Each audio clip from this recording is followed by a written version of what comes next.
Halo teman-teman semuanya, pada video kali ini akan mereview jurnal yang berjudul Influencing Factor and Mechanism of Cool Enterprise Merger and Acquisition from the Perspective of Dynamic Capability.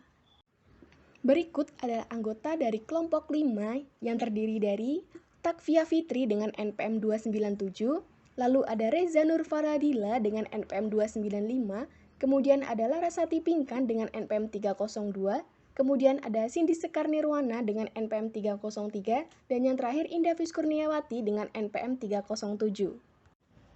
Perkenalkan, saya Indah Kurniawati dengan NPM 19013010307 akan menjelaskan pemaparan awal mengenai jurnal yang telah kami review. Jurnal yang telah kami review berjudul Influencing Factor and Mechanism of Cool Enterprise Merger and Acquisition from the Perspective of Dynamic Capability. Nama jurnal yang telah kami review adalah Converter Magazine dengan volume 2021 nomor 5 dan halaman 366-381.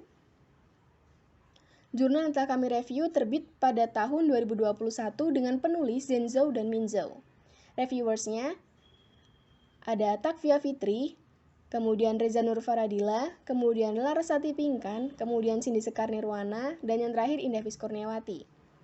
Kami mereview jurnal pada tanggal 1 Oktober 2021. Berikut adalah latar belakang dari jurnal yang telah kami review. Shandong Energy dan Jineng Group telah dibentuk satu demi satu.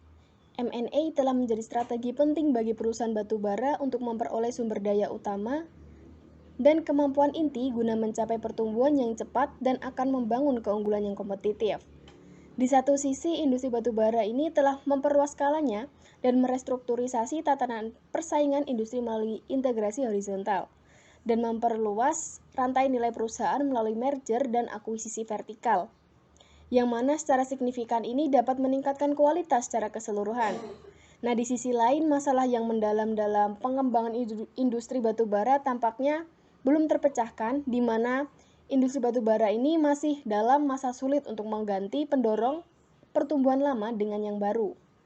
Sejumlah besar perusahaan masih menderita kerugian berbasis sumber daya, kerugian geografis, kerugian kebijakan dan peraturan, dan kerugian operasional. Dengan demikian, M&A, terutama M&A regional, belum selesai dan menghadapi resiko kegagalan.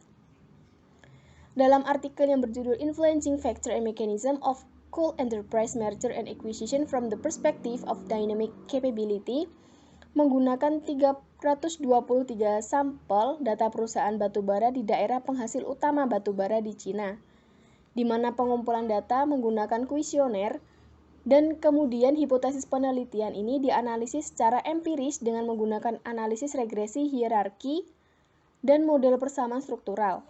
Selanjutnya, dari perspektif kapabilitas dinamis dibahas hubungan antara faktor-faktor yang mempengaruhi peningkatan kapasitas dan kinerja perusahaan batubara, dan model hubungan faktor-faktor yang mempengaruhi dan mekanisme aksi perusahaan batubara.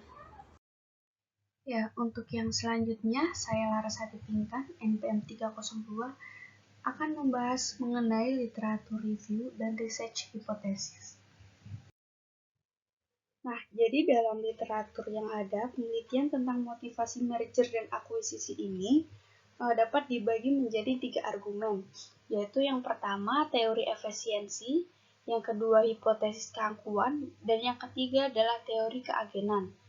Nah, dengan ini telah dibayar dengan fakta bahwa merger dan akuisisi dapat dengan cepat melakukan disverifikasi, meraih peluang baru, memasuki pasar yang baru, memperkuat skala dan ruang lingkup ekonomi, memperkaya lini produk, mencapai budidaya intensif pasar yang ada, mengalahkan persaingan, memperluas rantai industri dengan cepat, dan memperoleh teknologi yang berharga, serta masuk pasar internasional dengan risiko yang rendah. Selain itu, penelitian juga telah dilaksanakan pada saat merger dan akuisisi akan dilakukan.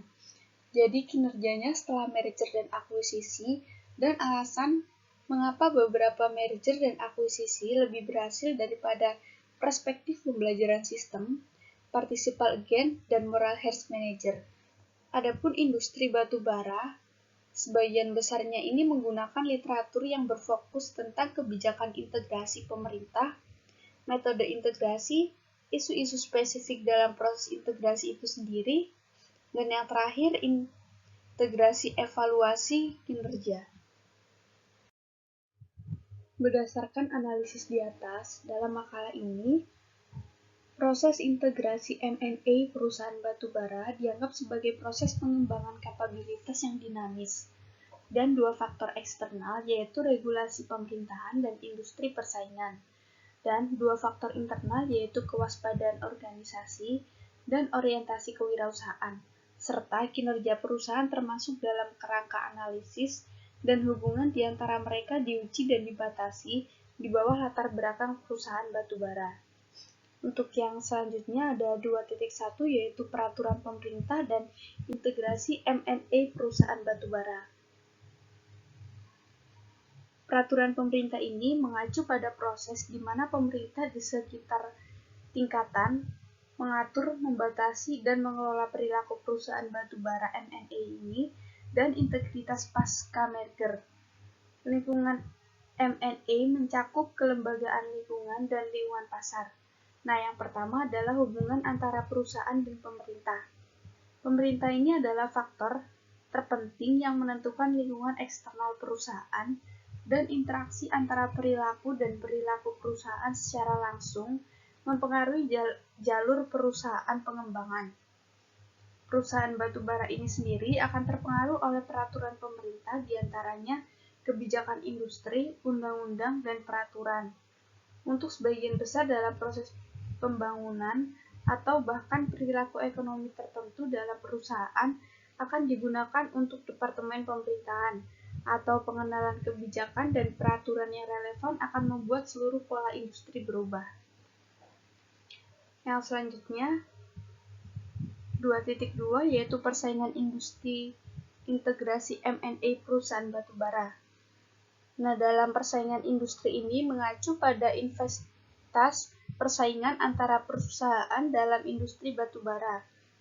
Barnett 1998 percaya bahwa organisasi perusahaan adalah respons terhadap lingkungan kompetitif eksternal.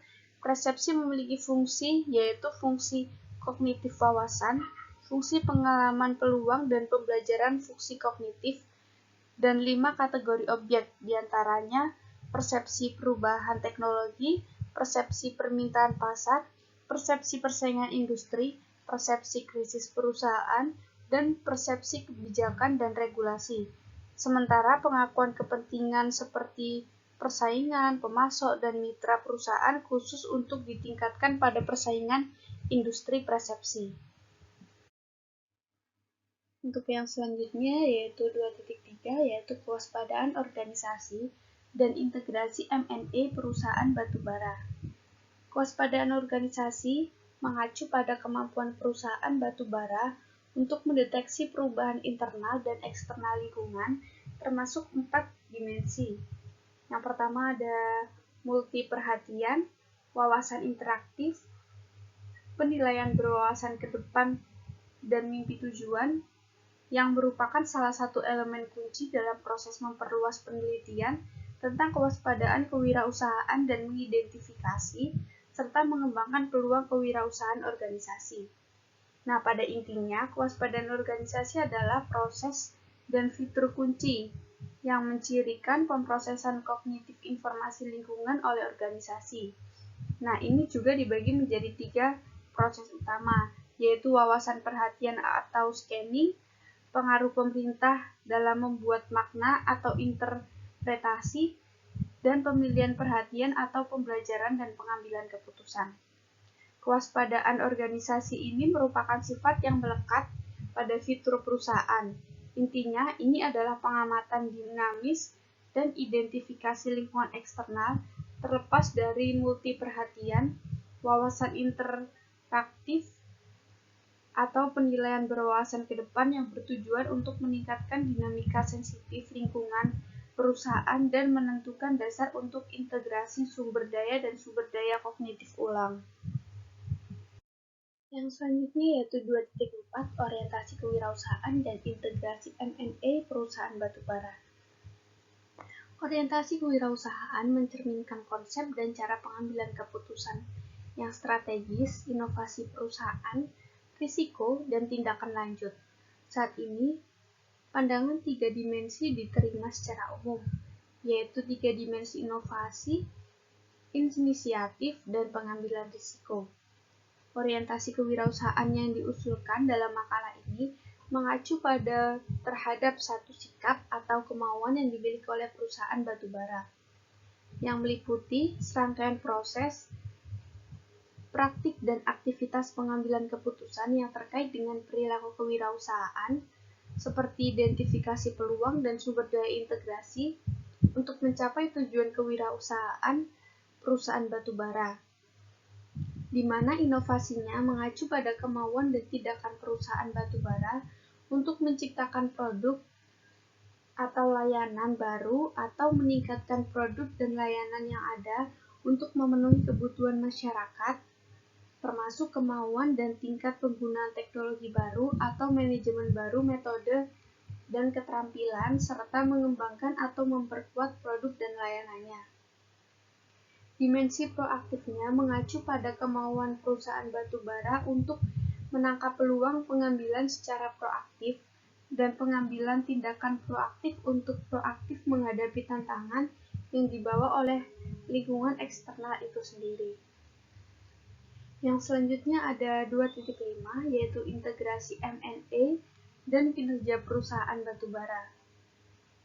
Banyaknya penelitian telah menunjukkan pentingnya pengembangan kapabilitas perusahaan melalui kapabilitas M&A, kemampuan organisasi tingkat tinggi, termasuk persepsi peluang dan ancaman eksternal, integrasi sumber daya dan kemampuan internal dan eksternal, dan pemisahan dan kognitif sumber daya yang sangat konsisten dengan proses penguncian M&A.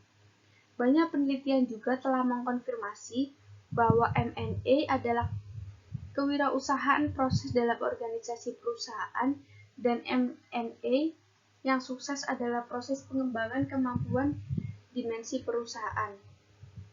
Nah, dalam makalah ini diyakini bahwa kapabilitas dinamis sebagai kapabilitas manajemen organisasi dapat menyesuaikan perusahaan dengan lingkungan pesaing yang berubah dengan mengubah basis sumber daya perusahaan dan mengembangkan strategi penciptaan nilai baru, dan merupakan sumber keunggulan kompetitif berkelanjutan perusahaan. Saya Reza Nur Faradila, NPM 295. Nah, di sini saya akan menjelaskan mengenai desain penelitian. Baik, di sini saya akan menjelaskan mengenai pengukuran variabel penelitian. Pada penelitian ini, seorang peneliti menggunakan pengukuran skala, yang dimana skala yang dipakai yaitu skala interval dengan jenis skala Likert poin 7, yang dimulai dari sangat tidak setuju hingga sangat setuju. Nah, pada penelitian ini, regulasi pemerintah itu diukur dengan mengacu pada penelitian mengenai kinerja integrasi merger dan akuisisi perusahaan batubara yang bertentangan dan perlu verifikasi empiris lebih lanjut, dan juga pengembangan kemampuan integrasi sumber daya. Industri kompetisi diukur dengan mengacu pada skala yang dikembangkan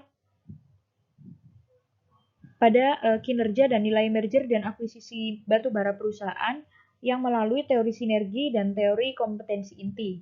Dan orientasi kewirausahaan adalah diukur dengan mengacu pada penelitian mengenai permasalahan dalam pengembangan industri batubara yang tampaknya belum dapat terselesaikan, dan juga mengenai batubara itu yang dianggap sebagai proses pengembangan kapabilitas yang dinamis dan dua faktor eksternal, yaitu regulasi pemerintah dan industri persaingan.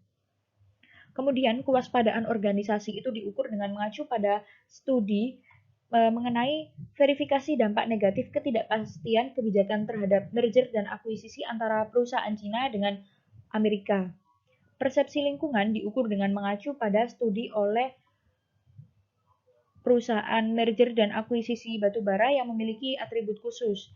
Nah, integrasi sumber daya adalah diukur dengan mengacu pada studi mengenai faktor yang mempengaruhi keberhasilan merger dan akuisisi, dan banyak penelitian yang membangun kemampuan perusahaan ini melalui merger dan akuisisi. Kemudian, konfigurasi ulang sumber daya diukur dengan mengacu pada studi mengenai merger dan akuisisi regional yang belum selesai dan menghadapi resiko kegagalan. Nah, indikator kinerja batubara itu diukur dengan menggabungkan kinerja jangka pendek dengan kinerja jangka panjang. Nah, pada kinerja jangka pendek itu diukur dengan kinerja keuangan, sedangkan kinerja jangka panjang diukur dengan keunggulan kompetitif item.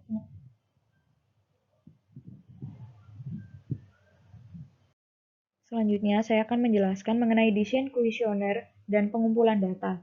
Pada penelitian ini, kuesioner awal telah diuji sebelumnya, dan sekitar 40 data kuesioner yang valid itu diperoleh dengan menyebarkan kuesioner awal kepada Poly Energy Holding Co. Ltd. dan SDI Shipcoal Holding Co. Ltd. Nah, atas dasar ini, data yang dikumpulkan itu diproses, lalu disimulasikan, dan ekspresi item pengukuran terkait itu direvisi untuk mengkonfirmasi bahwa tidak ada ambiguitas semantik dalam kuesioner. Lalu hasil praktek skala kecil itu mengesampingkan masalah kecenderungan jawaban yang jelas, skor terlalu terkonsentrasi dan bias pertanyaan. Nah, pada aspek pemilihan sampel item, apakah perusahaan Anda telah mengakuisisi dan merger perusahaan hulu dan hilir yang terkait dengan batu bara dalam beberapa tahun terakhir. Kemudian ditambahkan ke kuesioner formal untuk menguji apakah perusahaan itu telah melakukan merger dan akuisisi yang belum dikeluarkan dari sampel untuk memastikan bahwa sampel itu memenuhi tujuan penelitian. Nah, pada penelitian ini penyelidikan resmi dimulai pada Desember tahun 2019 melalui saluran informasi seperti China Coal Group, Poly Energy, China National Coal Association, dan lain-lain. Nah, sebagian besar perusahaan itu yang disurvei itu didistribusikan di daerah penghasil batu bara utama di Cina, yang akhirnya mendapat data 382 kuesioner diterima pada Juni 2020.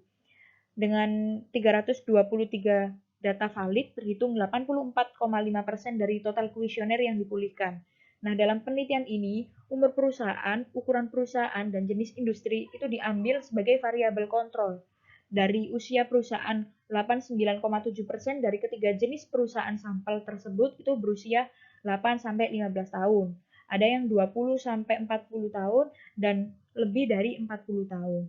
Nah, dalam hal skala perusahaan, dengan lebih dari 10.000 karyawan itu menyumbang 32,6%, dan perusahaan dengan 500-1.000 karyawan itu menyumbang data 22,3%.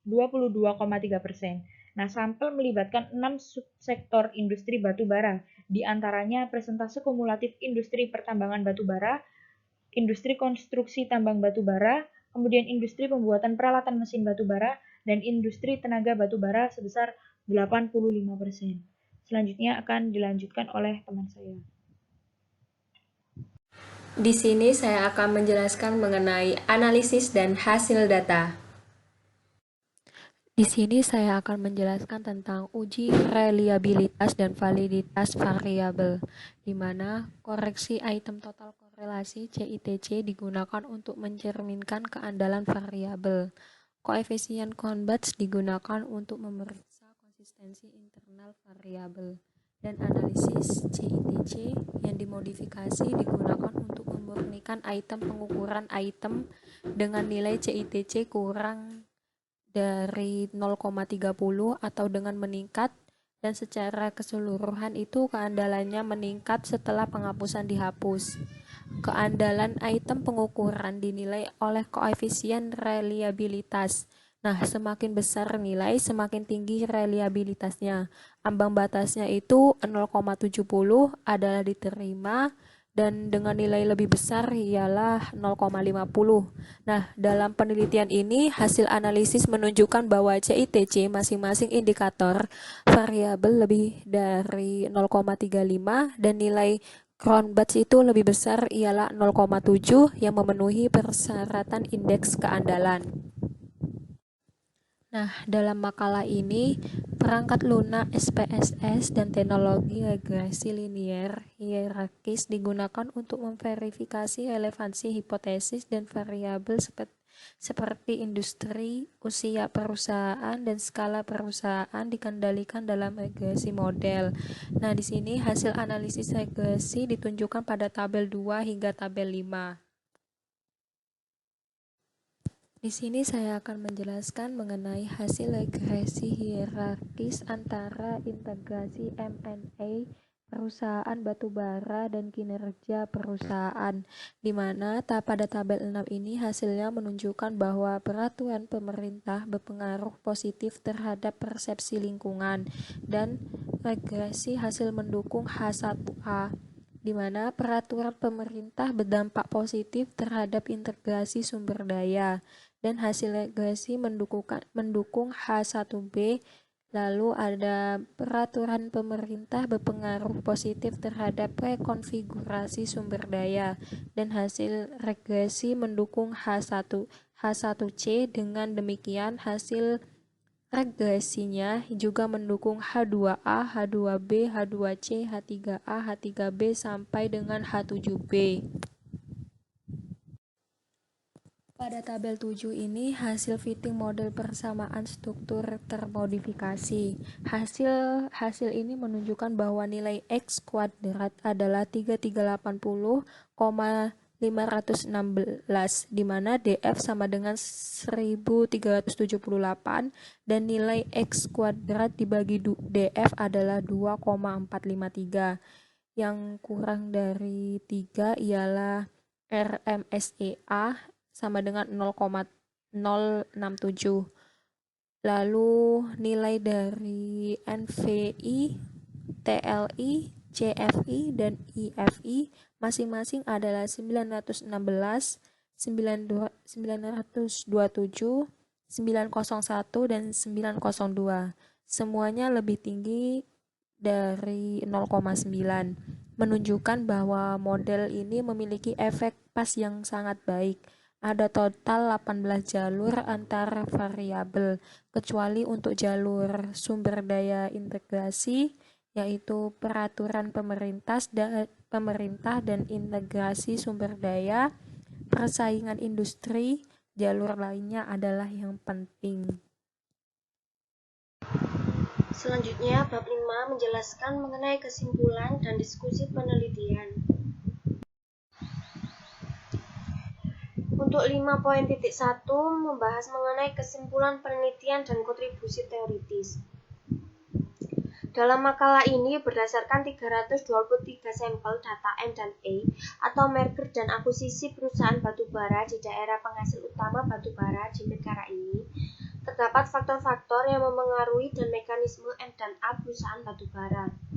Kontribusi teoritis utama dan inovasi adalah sebagai berikut ini. Yang pertama, secara sistematis diurutkan dan diringkas berdasarkan dedukasi teoritis ilmiah dan analisis logis.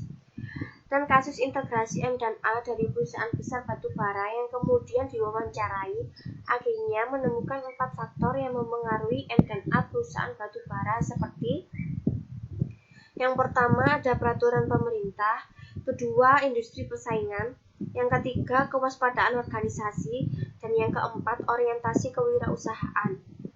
Badan usaha milik negara di industri batubara telah menjadi kekuatan penuntun untuk M&A di industri batubara karena karakteristik strukturalnya yang besar dan memiliki peran ganda pemerintah. Lalu yang kedua, membangun model konseptual faktor-faktor yang memengaruhi dan mekanisme M&A perusahaan batubara berbasis pada dedukasi teoritis. Model hubungan M&A perusahaan batubara memengaruhi faktor dan mekanisme tindakan yang dibangun. 18 proposisi penelitian diajukan, yang masing-masing variabel adalah didefinisikan secara operasional dan skala pengukuran terkait yang dirancang. Studi ini menemukan bahwa peraturan pemerintah, persaingan industri, orientasi kewirausahaan atau 3 dimensi, dan kewaspadaan organisasi atau 4 dimensi memiliki dampak positif yang signifikan terhadap M&A perusahaan batubara. Dan yang ketiga, Mekanisme pengaruh integrasi M&A perusahaan batubara dipilih sebagai penelitian objek. Mekanisme pengaruh integrasi M&A perusahaan batubara dipilih sebagai penelitian objek. Poin penelitian dan perspektif makalah ini inovatif. Selain itu, terkait konsep seperti kewaspadaan organisasi, orientasi kewirausahaan, dan kemampuan dinamis ditaruhkan pada integrasi M&A perusahaan batubara yang akan memperkaya perspektif penelitian integrasi M&A batubara perusahaan. Dalam makalah ini, diusulkan bahwa kewaspadaan organisasi merupakan elemen kunci dalam pengambilan keputusan batubara perusahaan M&A atau merger dan akuisisi yang jarang dalam studi sebelumnya. Lalu untuk poin 5.2, keterbatasan penelitian dan arah penelitian masa depan. Data yang dikumpulkan dalam makalah ini adalah cross-seksional, yang sedikit tidak cukup dalam menilai hubungan kausal antara variabel. Dalam penelitian masa depan, data panel dapat dipertimbangkan untuk penelitian longitudinal, penelitian empiris, dan penempatan perusahaan sampel yang ada dalam jangka waktu yang lebih lama untuk diperiksa juga merupakan salah satu arah dari masa depan penelitian ini. Di masa depan, timbangan khusus harus dikembangkan melalui studi kasus atau penelitian teoritis yang mumpuni untuk lebih mencerminkan perilaku M&A batubara perusahaan. Pembentukan perilaku pengambilan keputusan perusahaan batubara M&A adalah masalah multi mata pelajaran, multi wilayah, dan multi waktu yang kompleks, yang tidak hanya melibatkan persaingan dan interaksi antara perusahaan batubara, tetapi juga balik informasi antara perusahaan dan pasar, permainan antara pemerintah dan perusahaan. Lalu teori permainan dapat diperkenalkan ke dalam studi M&A atau merger dan akuisisi perusahaan batubara untuk secara dinamis menganalisis proses permainan antara perusahaan dan pemerintah. Dalam penelitian masa depan juga merupakan salah satu penelitian yang untuk mempertimbangkan studi lebih lanjut bagaimana menciptakan nilai melalui integrasi yang efektif dan bagaimana menggabungkan ketidakpastian lingkungan eksternal ke dalam analisis kerangka penelitian.